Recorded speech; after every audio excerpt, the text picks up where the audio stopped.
Comment devenir riche à 40-35 ans? Si vous êtes très intelligent, beaucoup plus tôt, si vous trouvez une opportunité comme beaucoup l'ont fait. Laissez-moi vous montrer comment parvenir à l'indépendance financière. Tout d'abord, j'aime l'expression indépendance financière. Certaines personnes ont un peu peur d'utiliser le terme devenir riche ou s'enrichir, et cela se comprend. On a tous un peu de mal avec ça. Est-ce que c'est bien de chercher à devenir riche, à s'enrichir? Le terme est peut-être un peu trop percutant. Alors voici le terme élaboré et qui semble convenir, à savoir comment devenir financièrement indépendant. Je pense que c'est le devoir de tout le monde ici, surtout à l'époque actuelle, de devenir financièrement indépendant. Maintenant, laissez-moi vous donner ma définition de l'indépendance financière. L'indépendance financière est la capacité de vivre des revenus de vos propres ressources personnelles. C'est ça, l'indépendance financière. Bien entendu, cela dépend de la façon dont vous voulez vivre. Si vous avez besoin de 2 ou 3 000 euros par mois, si vous avez besoin de 4 ou 5 000 euros par mois, si vous avez besoin de 10 000 euros par mois. Certaines personnes peuvent avoir besoin, vous savez, de 100 000 euros par mois. Mais quel que soit le montant dont vous avez besoin pour vivre, vous pouvez gagner cette subsistance grâce aux revenus de vos ressources personnelles. C'est ce que j'appelle la liberté financière, l'indépendance financière. Et laissez-moi vous montrer comment l'acquérir. Si vous commencez à 15 ans, il y a 20 ans de différence entre 15 et 35 ans. Et selon mon opinion personnelle, basée sur mes propres études et ma propre expérience, 20 ans, à mon avis, c'est assez de temps pour devenir financièrement indépendant. Si vous ne l'êtes pas, vous vivez dans le mauvais pays, que vous êtes installé au mauvais endroit, et il est facile d'être une bonne personne avec un mauvais plan. Lorsque j'avais 25 ans, j'étais un homme brisé en 25, alors que j'étais un type sympa. Mais vous m'auriez aimé, mais je vous raconte mes plans. Avant, mon plan financier en particulier me laissait à sec. Je l'ai totalement changé les 6 années suivantes et je suis devenu financièrement indépendant. Donc je sais de quoi je parle. C'est possible dans un laps de temps raisonnable, 15 à 35 ans. 20 ans, c'est assez long. Vous pouvez le faire sur une période beaucoup plus courte, comme je l'ai fait si vous le souhaitez. 20 ans est un temps assez raisonnable. Voici le premier point. Tout d'abord, vous devez avoir la bonne philosophie. La philosophie est notre capacité à rassembler des connaissances, à les trier et à décider de ce qui a de la valeur. On peut développer une philosophie de la vie, une philosophie des relations familiales et une philosophie de la vie économique. Et si vous développez la bonne philosophie, c'est ce qui aide à planter le décor pour qu'en 6 ans, elle vous mène là où vous voulez aller. Maintenant, laissez-moi vous donner quelques philosophies à prendre en considération. Voici la première. Elle s'appelle la philosophie du pauvre. Et la voici. Les pauvres dépensent généralement leur argent et investissent ce qui reste. Ça, c'est leur philosophie. Maintenant, voici la philosophie des riches. Les riches investissent leur argent et ensuite dépensent. Et voici la révélation surprenante. Le montant investi n'a pas vraiment d'importance. Ce qui est le plus important n'est pas le montant. Ce qui est vraiment important, c'est la plénitude.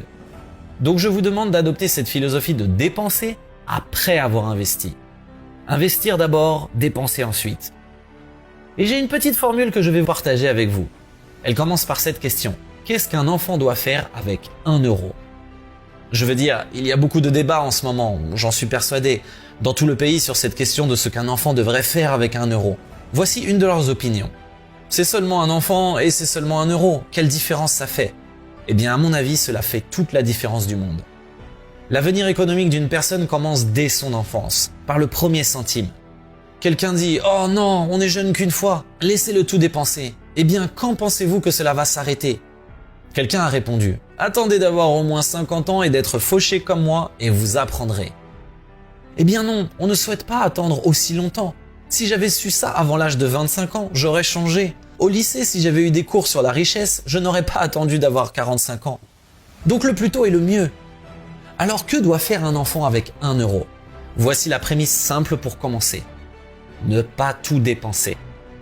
Et si un enfant veut dépenser tout le montant, vous devez lui dire « Hey, ne le dépense pas du tout.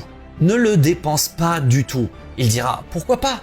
C'est mon argent. Je l'ai gagné. » Vous dites « Je sais que tu l'as gagné, mais ne dépense pas tout. » Et l'enfant encore « Pourquoi pas? Laisse-moi te montrer pourquoi. » Alors vous le mettez dans votre voiture, vous l'emmenez à l'autre bout de la ville et vous lui montrez où vivent les pauvres gens qui passent toute la journée à tourner en rond.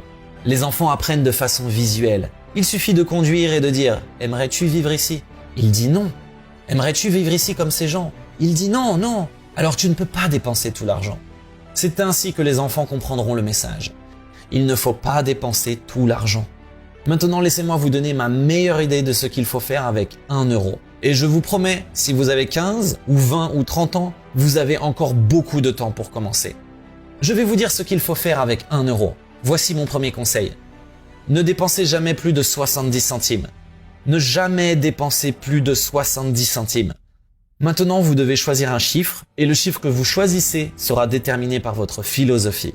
Il sera déterminé par ce que vous avez appris au cours de votre expérience à vous former. Quand j'ai rencontré mon professeur, Monsieur Schoff, j'étais à presque 110% à chaque étape. Vous savez, je faisais le budget des finances de mes meubles et de ma voiture. Et puis j'ai appris une toute meilleure formule pour l'indépendance financière. Numéro 1, ne pas dépenser plus de 70 centimes sur chaque euro que vous avez. Maintenant, les enfants me disent « Bah ok, qu'est-ce que je fais avec les autres 30 centimes ?» Et voici ce que je leur enseigne. Mettez 10 centimes de chaque euro pour la charité ou pour aider les gens qui ne peuvent pas s'aider eux-mêmes. 10 centimes pour soutenir des projets louables, des projets qui vous font du bien. Dédiez environ 10 centimes sur chaque euro. C'est en quelque sorte être généreux. C'est la contrepartie de ce que vous avez retiré de la société. À mon avis, rien ne forme mieux le caractère que la générosité. Aucune classe, aucun professeur. Rien ne forge mieux le caractère que la générosité. Et le meilleur moment pour commencer est quand les montants sont petits. Et je sais que si les enfants apprennent ces valeurs, celles d'aider les gens, de s'aider eux-mêmes, de soutenir des projets valables, celle de donner 10 centimes sur 1 euro, c'est très important. Parce que quand les montants deviennent plus importants, c'est parfois un peu plus difficile. Vous savez, donner 100 000 sur 1 million, c'est difficile. Donc le moment de commencer est quand le montant est minime. Et les 10 prochains 10 centimes, c'est ce que j'appelle du capital actif. Capital actif signifie faire quelque chose pour faire du profit. Un amortisseur actif. Mettez de côté une partie de vos revenus. Le salaire vous fera vivre, le profit vous fera gagner une fortune. Alors mettez de côté une partie de vos revenus comme capital actif, agissant pour tout type de projet auquel vous pouvez penser. De l'argent que vous gagnez, mettez de côté pour le capital afin de faire de votre mieux pour dégager des bénéfices sur cet argent. Et dans mon livre, il y aura toutes sortes de façons de gagner de l'argent. Acheter, écrire, louer, vendre. Je veux dire, ça ne prend pas longtemps pour trouver une entreprise qui va commencer à faire du profit. Ensuite, prenez note de ce que je vais dire. Les bénéfices sont mieux que les salaires. En général, tu ne peux pas commencer à gagner de l'argent avant l'âge de 15-16 ans, mais tu peux faire des bénéfices bien avant de pouvoir commencer à gagner un salaire. Et alors, il n'y a pas de limite au profit que tu peux faire. Et ils peuvent doubler, tripler et quadrupler. Vous savez, il n'y a pas de limite. C'est incroyable la vitesse à laquelle les profits peuvent augmenter. Donc les profits sont mieux que les salaires. Les salaires vous font vivre, les profits font votre fortune. Maintenant, le troisième 10 centimes est d'une importance vitale. Je l'appelle le capital passif. Vous laissez quelqu'un d'autre l'utiliser. Vous fournissez l'argent, il l'utilise pour faire du profit, mais il vous paie des intérêts pour l'usage. Et voici l'une des choses qui vous rendront financièrement indépendant assez rapidement. Cela s'appelle les intérêts composés. Et voici comment vous l'obtenez. Laissez quelqu'un d'autre utiliser une partie de votre argent, de votre capital. Il dégage des bénéfices, il vous paie des intérêts. Et ce capital passif, je vous le dis, sur une période de temps soutenue, si vous développez ce petit 10 centimes, allez de 10 à 70 centimes, surtout à partir de 15 ans, je vous le dis, à 35 ans, vous serez indépendant financièrement.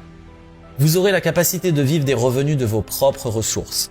Et encore un point sur le passif. Il y a une philosophie biblique. Je suis un passionné de la Bible, mais il y a une philosophie biblique qui enseigne que l'emprunteur est le serviteur du prêteur.